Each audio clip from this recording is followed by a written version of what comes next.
Good evening, everyone. So, as many of you know, this can be pretty emotional, so I've got my napkins and my tissues all ready. So please bear with me, and also my notes. Let's get all set up here. All right, first of all, let me say this. We're in the city that never sleeps, and I know everybody has a to-do list for the ages, and there's a million other things you could be doing. Yet you chose to be here, and I want to thank you from the bottom of my heart. I'm Molly, and here's my endo story, our endo story. So when I was around 27, I was living in LA and I was working for NFL Network, and I picked up a freelance gig at CBS in New York, and I was absolutely thrilled because my entire family lives on the East Coast, a free trip, and I was gonna get to see them. So I touched down on a red eye. I tried to get a little sleep before my mom and sister would arrive, but I could not muster the energy to get out of bed. I was in horrific, debilitating pain.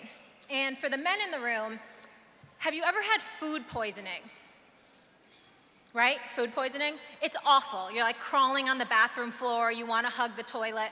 It's that type of pain where you don't think you're going to make it through the night. So my sister and mom arrive, and I explain to them, I think that I'm ovulating. So my mom makes it very clear that what's happening is not normal, and I need to call the doctor. So I called the doctor, and they said, why don't you go to the emergency room? Now, most of you, I'm assuming, or a lot of you are New Yorkers, so this was right after Hurricane Sandy hit. So many of the hospitals were understaffed and damaged, so that was gonna be a disaster, and I was gonna be in a waiting room for hours. So now it was time for Plan B. So I call CBS Sports, who had just flown me across country to host a live event, and I tell them, I'm in New York, I took the flight, I'm in your hotel, but I'm not coming into work tonight. And that call was a hot mess. So for any of you that have bosses, I think you can relate. So I get on the train with my mom and my sister. I go back to New Haven, Connecticut, that's where I'm from. Go to my OBGYN, get an ultrasound. She sends me right away to Yale New Haven Hospital to get another special ultrasound. And I quickly learn that I have something that I've never heard of, nor can I pronounce. And apparently I've had it for many years, and I'm stage 4. So everybody in the medical field can laugh at me right now with this, so excuse my naivete, but I come from the sports world. So I'm like, 4 out of 10, that's not a bad score. And then I also learned that stage 4 means the most severe. So I hop back on a plane to LA, I'm told to find a reproductive endocrinologist, also don't know what that is.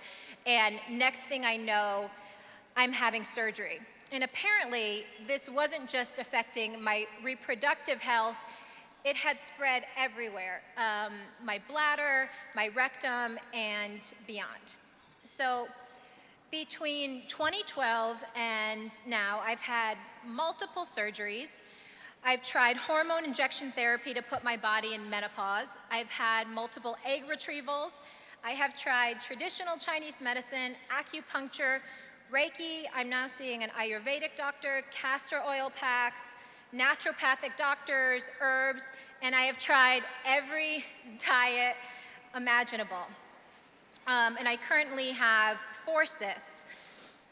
So let me say this. I'm very blessed to have my job and to be on live television 5 days a week, but I have become the master of faking it. And because I work in a male-dominated industry, I didn't want to show any sign of weakness, and I certainly wasn't going to open up a dialogue about my reproductive health.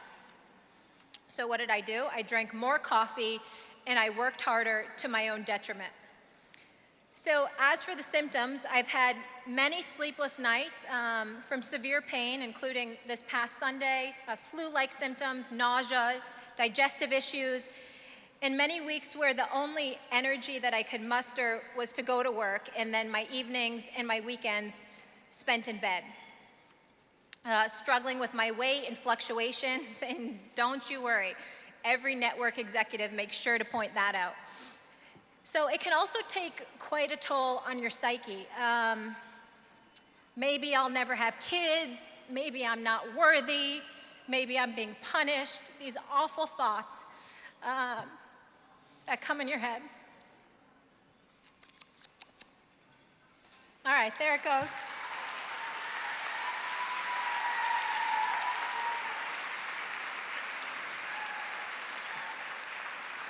All right, let's pull it together, Molly. So it's also dramatically affected my social life. And I even recently had a cyst burst while I was on television. So let me tell you, it's a lot of pacing and deep breaths during a commercial break. But what I find most challenging isn't the pain, it's how it slows me down. So I'll start to feel really good and be in a nice routine, and you're getting after the to-do list, and you're going out on the weekends, and then it's like, pow, it's back again. And that can be really challenging on your spirit.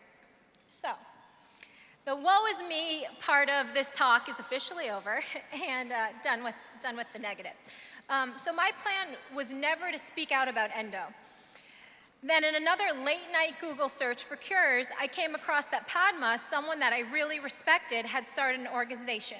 So thank you, Padma.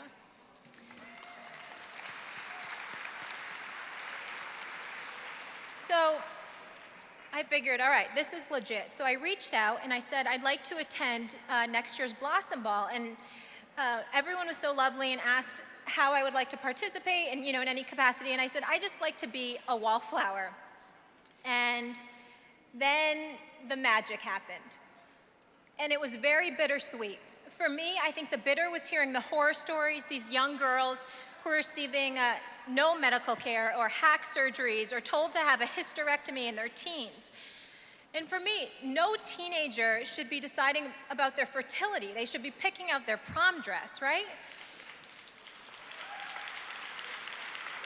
So I couldn't sleep that evening, and those stories left my stomach's knots. And it also exposed my naivete about this condition. So the sweet part of being here in this organization was the sisterhood that I witnessed, the connectedness, that I wasn't alone, the education I received, and I felt this wonderful camaraderie. And also, now I had a place to turn for information that I could trust, because when you have a condition that's not very well known, you often don't know where to turn for the right answer. So with that being said, I also want to give a huge thank you to Dr. Sandy Gelbard, who besides sitting on this board and putting this event together has 2 young children, a major medical practice in New York City, and she has been with me every step of the way, introducing me to my current reproductive endocrinologist, Dr. Pak Chung, here in New York at Cornell Medical, who's also an angel. So thank you, Sandy.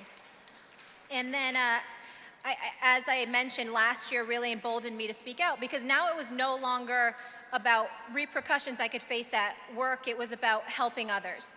So the next thing I knew, Good Morning America was at my house, and as a very private and introverted person, I was really scared, but again, it was about the sisterhood that I was a part of. And after that went out, the most beautiful thing happened. It was more love and connection, and I was inundated with messages, and not just from women, also from the men supporting women. And suddenly it felt like this pain that I'd endured had some sort of purpose. So before I let you all get back to your regularly scheduled programming and this wonderful evening, and thank you to everybody who's been a part of this and put it on, here's a few things I want to share that I learned on this journey about chronic illness. I've got 10 of them, sorry, you got to sit through 10. So number 1 is perspective. So someone once told me, if we all put all our problems into a pile, like picture you're sitting around a campfire, you'd quickly grab yours back. And what I took away from that, excuse my French, is we all have crap. And most people have it far worse than I do, so to keep that perspective. Number 2, everyone's fighting a battle that you don't know about, so to be kind. That's somebody else's quote. I'm not sure who. It was a few different people on the internet. But it's true. Everybody has something. And number 3, priorities. Your health and happiness is number 1, not the hamster wheel of success that I was chasing. Number 4, it's okay to say no, to protect your health and to protect your peace. Number 5, rest is medicine. You're not being lazy.